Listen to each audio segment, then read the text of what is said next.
Buyurtmani pochta orqali yetkazib berishni tanladim va barcha kerakli ma'lumotlarimni rasmiylashtirdim. Ismim, telefon raqamimni kiritdim, tuman va tuman indekslarini to'liq kiritganimdan keyin endi menda masalan kartamda pul mablag'i yo'q.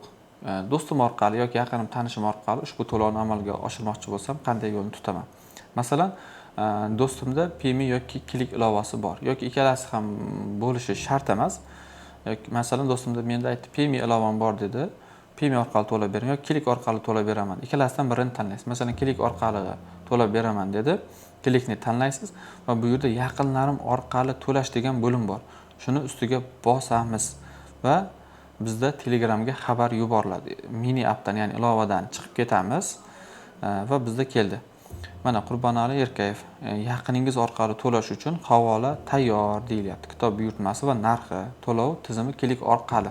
Mana shu xabarni endi ulashaman. Kimga? Yaqinimga, o'sha men uchun to'lab bermoqchi bo'lgan yaqinimga ushbu xabarni masalan Qurbonali menga to'lab bermoqchi. O'sha Qurbonaliga ulashaman. Mana ushbu xabarni tashlayman va bu yerda Click orqali masalan o'sha Qurbonali o'zining Telegram orqali Click orqali to'lash degan tugma ustiga bosadi va yes, ya'ni tasdiqlashni bosgandan keyin bu yerda yana Click sayti ochiladi, rasmiy sayti, va bu yerga telefon raqamini kiritadi. Yuqorida ko'rsatilgandek karta raqamini, kartasining amal qilish muddatini kiritib, davom etish tugmasini bosadi va to'lovni amalga oshirish mumkin bo'ladi. Xuddi yuqoridagi holat singari.